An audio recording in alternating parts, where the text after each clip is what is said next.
Bonjour les amis, bonjour à tous. Nous nous retrouvons pour la vidéo du vendredi, la dernière de la semaine.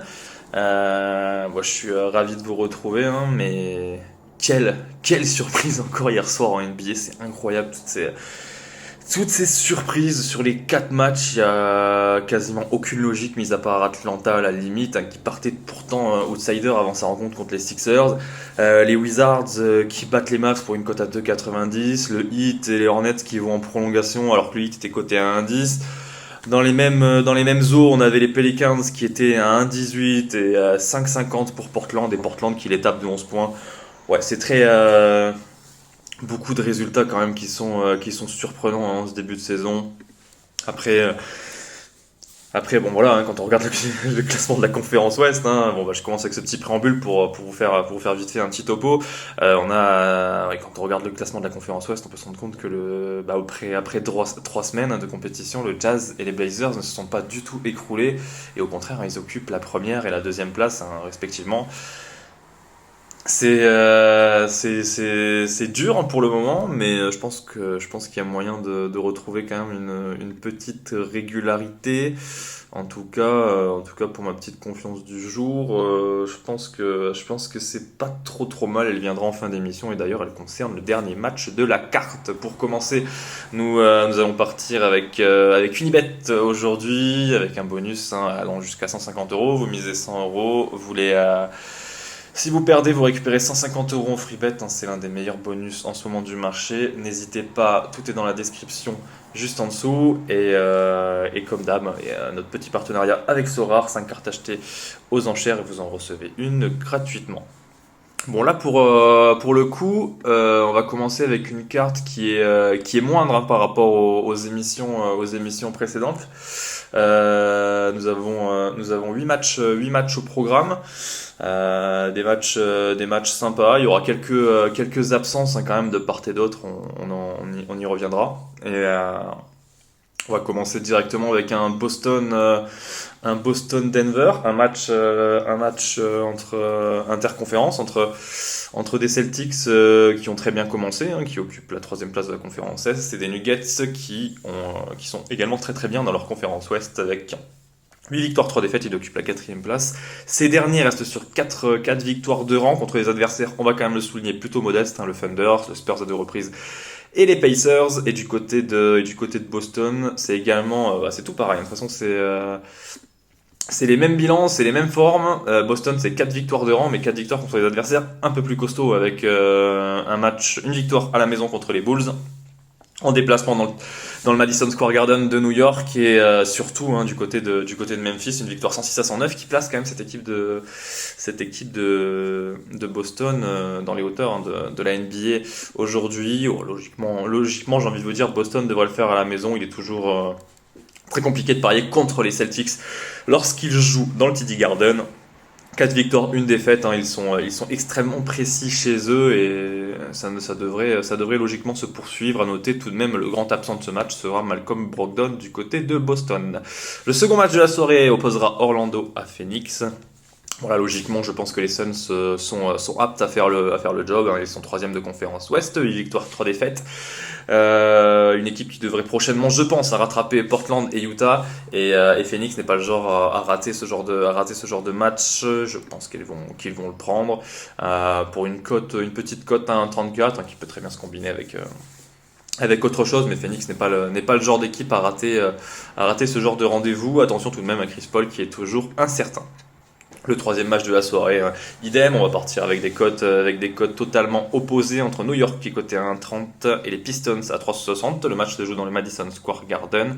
1,30 pour New York me semble être la meilleure solution. New York apporte quand même on va dire une petite garantie cette année. 5 victoires, 6 défaites, ils sont 9e de conférence. Ce qui est bien dommage, hein, ils restaient sur 2 succès écrasants contre les Sixers et contre les Wolves, et derrière ils se font taper dans le derby 112-85, avec une différence énorme, hein, entre les deux équipes finalement, avec un Brooklyn, hein, qui est toujours privé de Kyrie Irving. Un peu dommage pour New York, qui aurait pu confirmer et basculer dans une autre dimension, je pense, après cette rencontre. Le quatrième match de la soirée opposera OKC à Toronto. OKC 2,75, Toronto 1,46. OKC c'est toujours le genre d'équipe qui est quand même qui reste très chiante hein, à jouer. On le voit, elle joue avec ses armes, mais en tout cas c'est on l'a vu lors des dernières années, elle n'a pas tendance à tricher, et ce qui lui permet de temps en temps de réaliser quelques exploits. Hein. Cette année, elle a notamment tapé les Clippers à deux reprises. Là, elle vient de perdre contre les Bucks 132-136, mais il faut relativiser. Hein. Les Bucks étaient privés de Giannis, Jrue Holiday, Middleton. C'était une équipe C de la part de Milwaukee qui s'est tout de même imposée du côté de Milwaukee. Là, ils vont jouer l'équipe A de Toronto, à la différence près que Pascal Siakam sera toujours absent. Mais bon, dans la logique, Toronto devrait le faire pour une cote à 1,46. Le prochain match de la soirée, et là ça va être important d'aller checker au rayon infirmerie. Il opposera San Antonio à Milwaukee. Milwaukee est la meilleure équipe en NBA actuellement, 10 victoires, 1 défaite. San Antonio avait très bien commencé, rappelez-vous, elle est en train de vivre un petit cauchemar en ce moment, 5 défaites de rang, plus aucune victoire depuis 10 jours. Alors, est-ce que San Antonio peut taper des Bucks complètement, j'ai envie de vous dire, à la ramasse dans son effectif, hein, des Bucks qui seront toujours privés de Giannis, de Middleton et de Jrue Holiday. Moi, je pense quand même que les Bucks peuvent le faire dans la mesure où ils ont fait un bon petit match avec cette équipe du côté d'OKC, avec des stats hallucinantes. Hein. On a retrouvé un mec comme Javon Carter à 36 points, 12 passes, Brook Lopez 24 points, Grayson Allen 18, 19 pour Marjon Beauchamp. Il y a quelque chose à faire, hein, je pense, pour Milwaukee, qui est leader de conférence Est et meilleure équipe NBA. Et surtout, San Antonio, ça reste quand même sur 5 défaites consécutives, même s'ils avaient très bien commencé. Et puis à la maison, ça commence à boiter sévère. Hein. Ça fait du 2 victoires, 5 défaites. Je pense que Milwaukee est parfaitement capable de prendre celui-ci. Memphis, Minnesota. Et notre prochain match, Memphis à 1,53, Minnesota à 2,52. Bon, Minnesota, hein, je l'avais mis, hein, si vous voulez regarder aussi dans la partie rédac nos pronostics. Vous verrez que c'est vrai, Minnesota, ils ont mis un peu tous leurs œufs dans le même panier, hein, à savoir tabler sur l'arrivée de Gobert. Ils ont donné 4 picks hyper intéressants, en plus de mecs comme Malik Beasley qui font le bonheur hein, du Jazz de Utah. Non, je pense qu'à l'heure actuelle, je pense que Minnesota n'a pas le niveau pour aller taquiner Memphis. Memphis est bien trop costaud. À 1,53, ça se prend tous les jours. Minnesota n'y arrive absolument pas dans ce début de saison. Et ce qui paraît plutôt inquiétant. Golden State Cleveland, l'avant-dernière affiche de la soirée. Alors je sais que vous êtes nombreux à kiffer le début de saison hein, de Cleveland, mais je les vois absolument pas gagner du côté de Golden State, d'autant plus que Cleveland montre des signes vachement inquiétants. Pour moi, c'est une équipe qui est en total sur-régime et qui remportera jamais un titre de conférence Est hein, cette année. Une équipe qui joue en sur-régime et qui vient de se faire surprendre par Sacramento, hein, 127-120. Dans un match qui a tourné en fin de rencontre hein, en faveur des Kings. Là, ils vont jouer chez le champion. Le champion, quand il y a ce genre de test, généralement, il répond présent.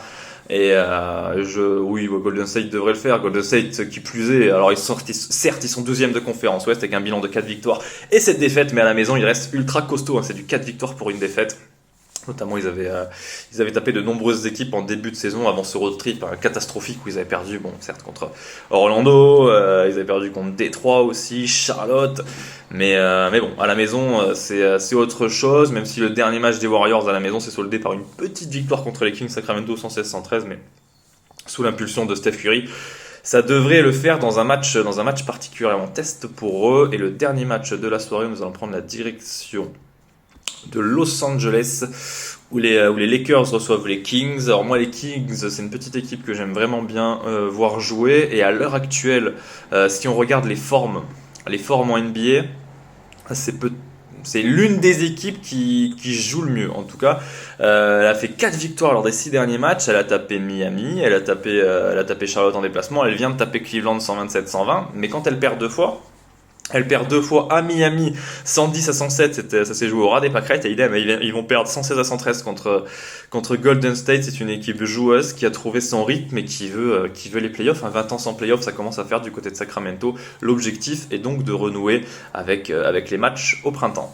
Pour ma confiance de la soirée, dans la mesure où ce soir, il n'y a pas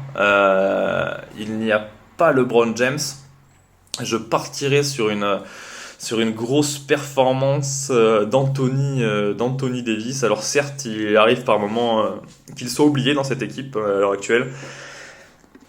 Il y a eu beaucoup de bruit en interne, comme quoi il faut beaucoup plus jouer avec lui, comme quoi il va falloir même les Lakers se mettre au diapason. Et, euh, et je pense que Davis est parfaitement capable de caler le 25 points en plus. En tout cas, le dernier match, lorsque LeBron James était absent, il a calé 29 points en seulement 29 minutes de jeu. Il était sorti un peu avant parce que le scénario, ils avaient perdu 139-116 du côté de Utah. Le scénario était complètement défavorable. Il était sorti, il avait presque pas joué dans le quatrième quart. Le dernier match avec LeBron, il cale 21 points, 30 points pour LeBron, mais vous vous doutez bien que sans lui, sans King James, logiquement, dans les 30 points de LeBron, il va y en avoir 7, 8 ou voire 10 pour Davis qui devrait tourner à plus de 25 points, je pense. La cote est à 1,70. C'était 1,70 ce matin, elle est à 1,67 actuellement. 1,70 pour Davis, 25 points en plus, me paraît être plus que convenable. Je vous souhaite une excellente soirée, un bon week-end et ciao ciao.